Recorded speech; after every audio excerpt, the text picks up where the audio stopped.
Back to Ekta commerce classes. तो plus two की business studies में प्लानिंग यूनिट 4 स्टार्ट की हुई है हम लोगों ने, जिसमें हम लोग टाइप्स ऑफ प्लान्स डिस्कस कर रहे थे। प्रीवियस लेक्चर में हम लोगों ने स्टैंडिंग प्लान्स की 2 टाइप्स की थी, that was policy and procedure.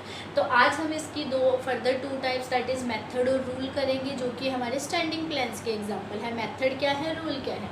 Policies पे हमने प्रीवियस लेक्चर में पढ़ा था क्या था कि जो हमारे डिसीजंस को गाइड करती रहती है, टाइम टू टाइम हमने कोई भी डिसीज़न लेना है उसको गाइड करती है और हमारे लिए एक लिमिट ले डाउन कर देती है कि इस लिमिट के अंदर रहकर ही हमने काम करना है। सिमिलरली प्रोसीजर जो है वो हमको एक काम को करने के सीक्वेंस प्रोवाइड करती है कि एक काम को किस तरह से हम एक पर्टिकुलर सीक्वेंस के अंदर परफॉर्म कर सकते हैं। मींस ये क्या करती हैं, हमारे एक्शन को गाइड करती है, मतलब हमें एक्शन को किस तरह से परफॉर्म करना चाहिए एक पर्टिकुलर ऑब्जेक्टिव को अचीव करने के लिए। और डिटेल में विद एग्जांपल्स हमने प्रीवियस वीडियो में किया है। अगर आप लोगों ने वीडियो वॉच नहीं किया तो आई बटन पर क्लिक करते ही आपको वीडियो मिल जाएगी। तो लेट्स स्टार्ट विद मेथड। अब मेथड क्या है, देखो मेथड क्या होता है, किसी भी काम को करने का तरीका।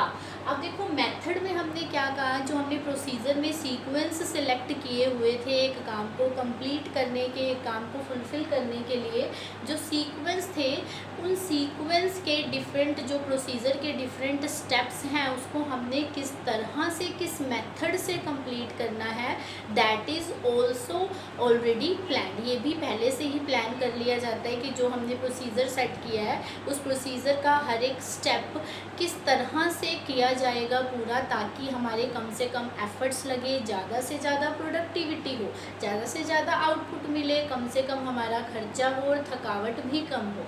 It means the best method is find to complete a step of procedure. Procedure का एक पर्टिकुलर स्टेप कंप्लीट करने के लिए बेस्ट मेथड फाइंड आउट किया जाता है और बेस्ट मेथड प्लान करके रखा जाता है पहले से ही, तो दैट इज़ कॉल्ड मेथड। देखो क्या कह रहा है method, it determines how different activities of procedure. Procedure की जो डिफरेंट एक्टिविटीज़ और डिफरेंट स्टेप्स हैं दैट आर कंप्लीटेड, कैसे वो कंप्लीट किए जाएंगे, दैट इज़ डिसाइडेड और डिटरमाइंड इन मेथड। कि मतलब हमने किस मेथड से डिफरेंट एक्टिविटीज़ को पूरा करना है, कौन सी डिफरेंट एक्टिविटीज़ को, एक प्रोसीजर की। जैसे हम लोगों ने प्रोसीजर में एग्जांपल लिया था कि डेटर से मनी कलेक्ट करने के लिए हम एक प्रोसीजर फॉलो करते हैं। पहले उन्हें लेटर लिखने हैं, फिर टेलीफोनिकली कॉल कर रहे हैं, उसके बाद हमने पर्सनली मीट किया, देन लीगल एक्शन। तो ये काम में कौन सा मेथड हम यूज़ करें कि हमें जल्दी से जल्दी भी आउटपुट मिले, कम से कम हमारा खर्चा भी हो, तो वो बेस्ट मेथड सिलेक्ट किया जाता है। इसमें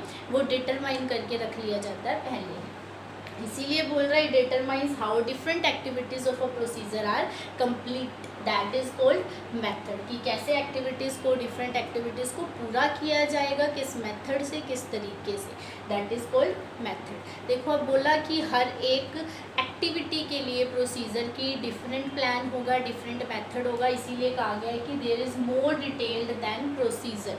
कि जो मेथड है वो प्रोसीजर से ज़्यादा डिटेल में होता है, क्योंकि हर एक स्टेप का एक अलग मेथड है, हर एक स्टेप का एक अलग है, हर एक स्टेप का अलग मेथड है। और सेकेंडली हम कह सकते हैं जो मेथड वो सिलेक्ट किया जाता है विच मिनिमाइज फटीग।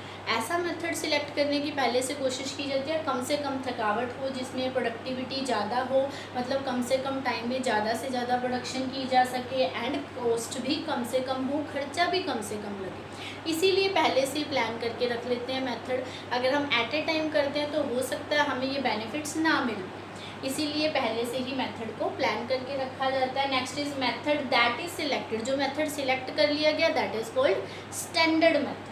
क्या बोल दिया जाता है उसे, स्टैंडर्ड मेथड। देखो जब भी कोई चीज़ हम सेट करते हैं दैट इज कॉल्ड स्टैंडर्डाइज्ड, इसीलिए मेथड को भी क्या बोल दिया, स्टैंडर्ड मेथड।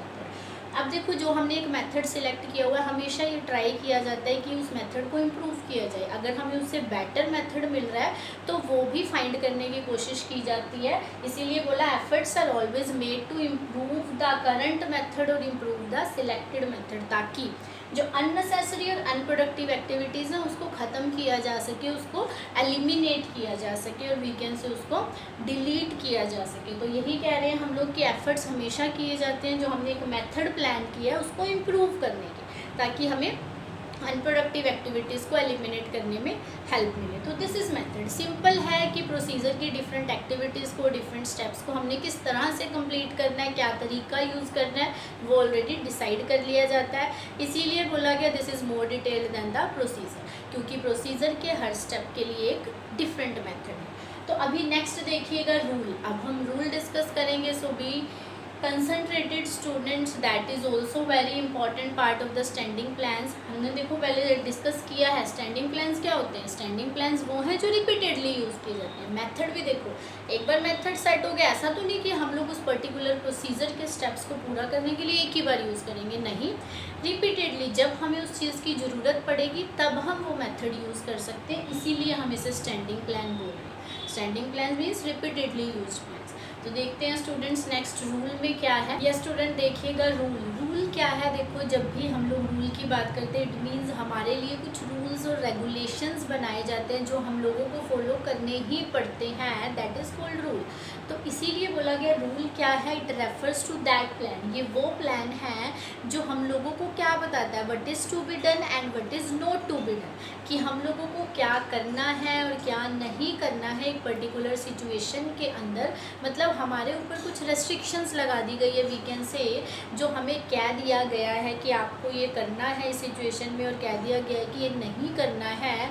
तो अगर आप उस रूल को फॉलो नहीं करते हो तो आपके अगेंस्ट एक्शन भी लिया जा सकता है, मतलब उसके लिए कुछ पनिशमेंट का प्रोविज़न भी हो सकता है। इट मीन्स जो ये रूल्स होते हैं दिस इज़ स्ट्रिक्टली ऑब्जर्व्ड, हमें अच्छे से फॉलो करने होते हैं। ऐसा नहीं कि जब हमारा मन किया तो हम फॉलो करें और जब मन किया ना फॉलो करें। तो इट मीन्स रूल क्या है, ये वो स्टैंडिंग प्लान्स है that refers to plan that tells us what is to be done, क्या हमको करना है, and what is not to be done in a particular situation, कि अगर इस तरह की सिचुएशन होती है इस पर्टिकुलर टाइम पीरियड के अंदर, या किसी भी तरह का कोई रूल है कि आपको पर्टिकुलर सिचुएशन में ये काम करना है और ये काम नहीं करना है, आपके लिए एक लिमिट डाल दी गई है कि आपको करना ही है और नहीं करना है अगर ऐसी सिचुएशन होती है तो।